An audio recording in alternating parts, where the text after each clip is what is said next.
All right, welcome back. So last time we worked on this field a whole bunch. I have not done anything more on this since the end of the last video, but I do want to pivot my attention briefly, maybe for a week or two, panning along the main line over here to this overpass situation. And the reason for that is I want to try something new with using foam, same foam as this for the road. And I'm going to build up an embankment with the foam, have the road go up, hit the overpass, and then come maybe back down and turn behind some trees or something over there. Is kind of my thought. I know I drew it straight. This side of it will be straight. I think I might bend that side slightly to hide it disappearing.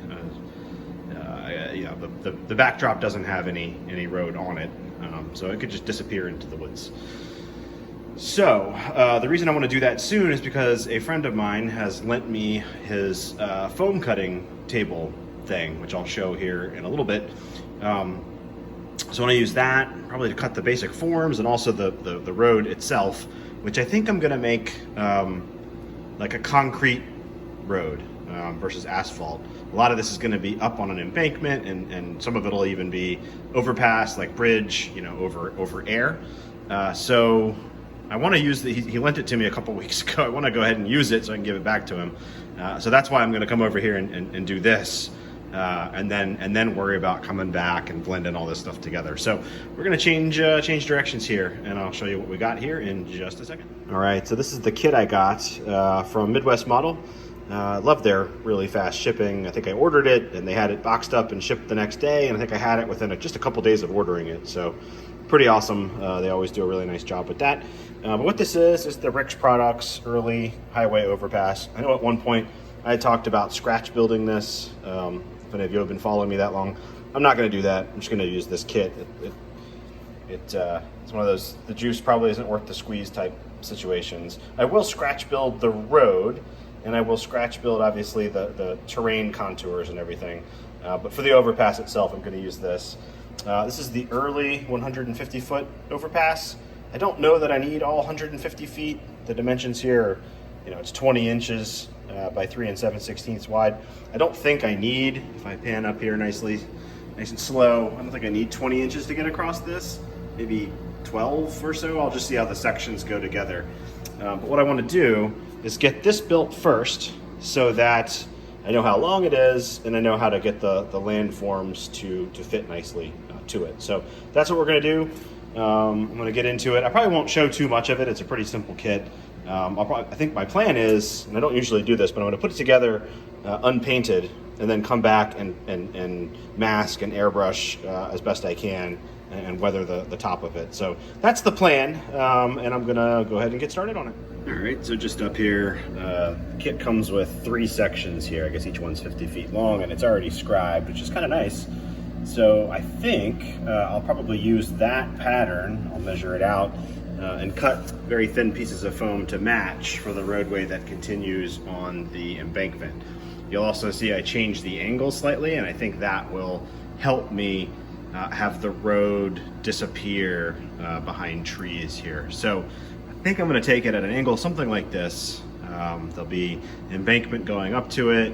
I might have it stay kind of high on that side and curve to the right a little bit, like I said, and just have a little bit of an elevated area up here behind these tracks with trees on it and stuff, just so the road literally just disappears into the woods. Unless you're standing, and my workbench, if I pivot down, my workbench is right here. So I'm standing about as close to the edge of this as you can. You're not going to be like leaning in and looking down. I mean, I guess you could. And if you look down the road, I'm leaning a couple of feet over my workbench now, looking down the road. Yeah, sure, you can see that it disappears. And if you're standing where a normal operator would, which is where I'm standing now, and my feet are pretty much, there's my ugly feet, right up against the edge of my workbench, you're not going to see the end of it, I don't think. So I think I can hide that end. This end, fine, just runs right off the edge of the layout. I played around with maybe having a double lane thing might be kind of cool, but I think just because it needs to be good 3.5 inches above the track for clearance, I think with it that high, the embankment would go out like way over here if I widened it. So I don't really want to do that. So I think I'm gonna keep it single lane, even if prototypically around the city of Richmond we certainly have many divided highways and stuff, and presumably I wasn't alive in the 50s, but presumably we did then too. But this is gonna be a single lane bridge, well, 2-lane bridge, single span, I should say. And that's kind of the alignment I'm looking at. I've moved it from my original sketch here for the reasons I just described. So now I'm gonna just, nobody seems to be too interested in my kit build videos, so I'm not gonna really film a whole lot of this, but I'm just gonna build maybe 1 or 2 of these pillars. This isn't glued together, I'm just kind of seeing how it lays out and what it looks like. And I'll probably just do most of the build separate and not film a ton of it, but maybe show how I'm painting things here and there and blending this into the foam and also the base forms on the scenery. So that's the plan, and I'm gonna get cracking with it. All right, quick little in progress here. Got a bunch of foam glued down, kind of setting up this overpass here. Liking how that's turning out. I'm still kind of working on the kit there. It's a pretty simple kit, but just a little bit of fill and stuff required here and there with plastic putty and just kind of cleaning it up. But construction-wise, it's very simple. What I've got here is that's 3 inches of foam that builds up to the overpass, which is more than enough for any of the stuff I'm going to run to be able to get under there. So that's kind of how it's going to lay out, and I'm just going to pull back a little bit and kind of show this. So it's, you're going to have the farm scene we've been working on, and kind of fade into the scene break here, and then into the yard over there. So I kind of like the way that's going to sort of work as a divider, and just add a little interest over here in this corner. So I'm going to keep working on it. I've got a new toy I'm going to kind of play with here. It's a handheld foam cutter. I've been borrowing my friend's Proxon, this guy here, which is pretty cool. I was able to cut some really nice thin sections I'm going to use as the concrete I showed before. But this is what I just bought. I got it on Amazon. I think it was like 25 bucks. But it's got, you know, the usual bow thing, but it's also got some pens you can use to cut with. And I'm thinking I'm going to use the pens, as I pan back up here, to cut into here and make the abutments over there and over there. So that's kind of the plan. I'll work on the alignment and stuff, but this is the general direction it's going to go. And I'm on this side, I'm going to be having it start to come down. I may even curve it that way slightly and down. And then I'm going to put trees and stuff all over this embankment here to block the view of that disappearing. So I think that's going to work well. And then, of course, on this end, it'll just run to the edge of the layout, and that's okay too. So I'm going to keep plugging away and try out this new tool.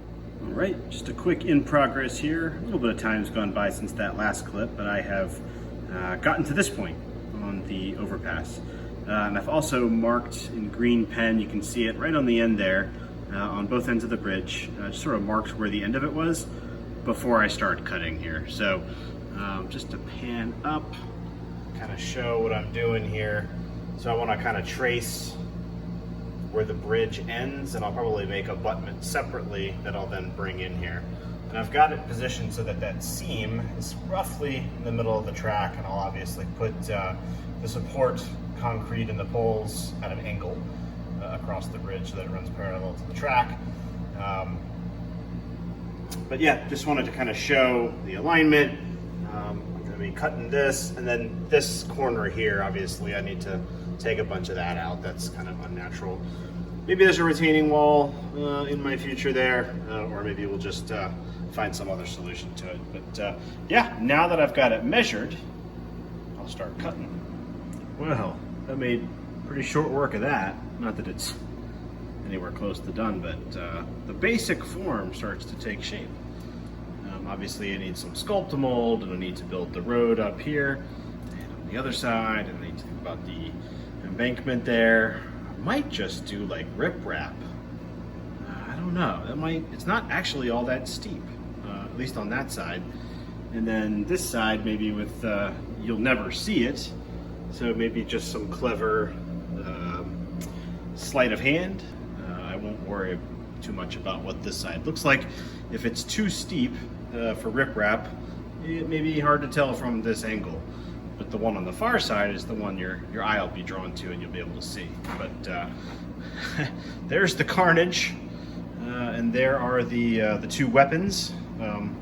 These things are actually pretty cool. It's interchangeable to switch between this pointer thingy that heats up or the traditional wire hook. I used both, and I actually like this. I had one of these, like an early, I think it was a Woodland Scenics model, and it had these giant knobs on the end where the wire connected that made it really hard to maneuver and get up close, you know, like I did here along the edge of the terrain. I did that with this, but because it doesn't have that giant knob on the end to burn a huge ditch through there, I was able to get in there nice and close with that. So that's pretty cool. I'm liking that tool, and I'm looking forward to using it on more projects. But just to pull out and kind of show what we got here, that is what we're looking like.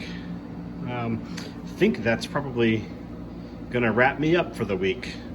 So I will stop here. Thank everybody for watching, and hope everyone remains well and safe. Thanks, y'all.